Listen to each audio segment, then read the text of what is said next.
In my last episode of Minority Report, we covered the Women's Battalion of Death, and now we cover their leader and founder of the battalion herself, Maria Bochkareva.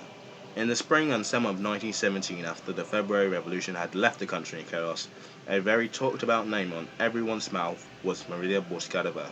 She was a peasant, like most Russians at the time, and was born next door to Petrograd actually, in the Volga River region. Her father was an abusive drunk who abandoned the family, forcing Maria to work at the tender age of 8. When she turned 15, she was married and then she moved to Siberia with her husband. But when he became abusive, she fled to eastern Siberia to be with her lover, who was then arrested for theft. When war began, she was as patriotic and filled with zeal as the rest of the nation, as she traveled to Tomsk to sign up for military service.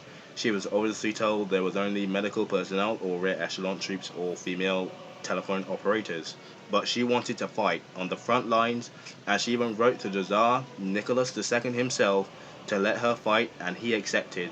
And Maria was off to the trenches and the fields of the Eastern Front. She was a bit muscular and she was a bit strong for a woman of her size, and she had no qualms in cutting her hair like the rest of the men.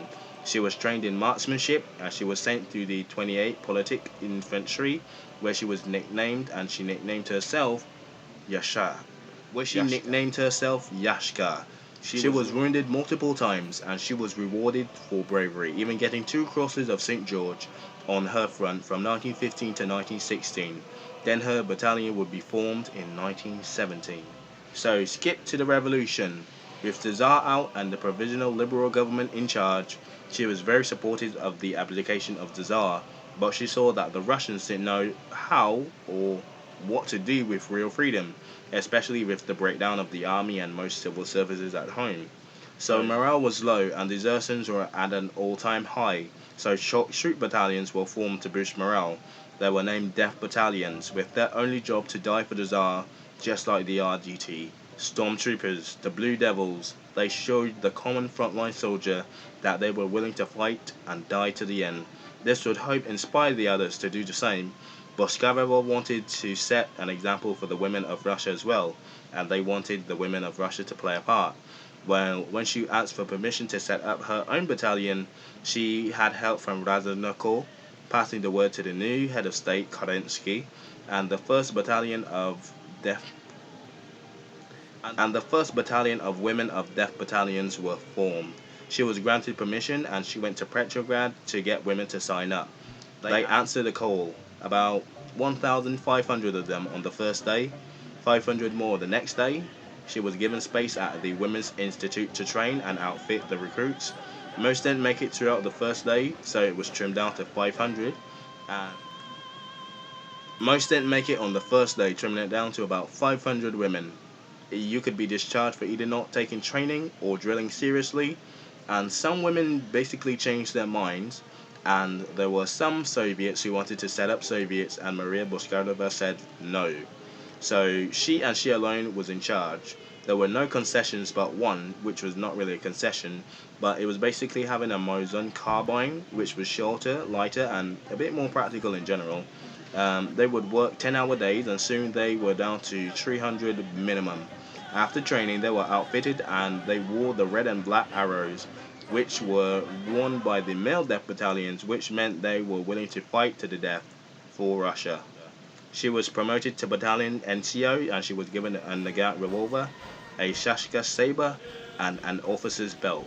Obviously, they were not all respected by all men. Most men booed, hissed at them, and the Soviets even tried to turn the crowd against them. But the women of Russia did bear them farewell. They got on the Petrograd train to Molodechenko to join the Russian 10th Army.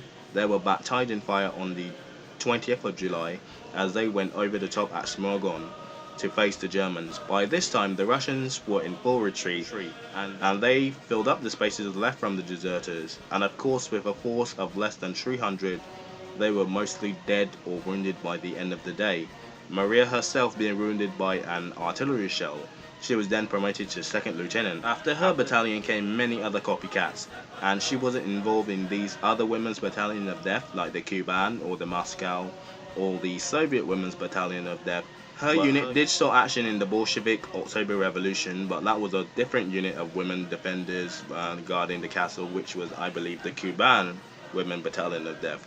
With the Russian Civil War raging, her unit was quickly disbanded and she was detained by the Bolsheviks. She was released and sent to Vladivostok, and then she went to the US, where she asked the US Prime Minister of War, Woodrow Wilson, to let the Entente powers intervene in the Russian Civil War.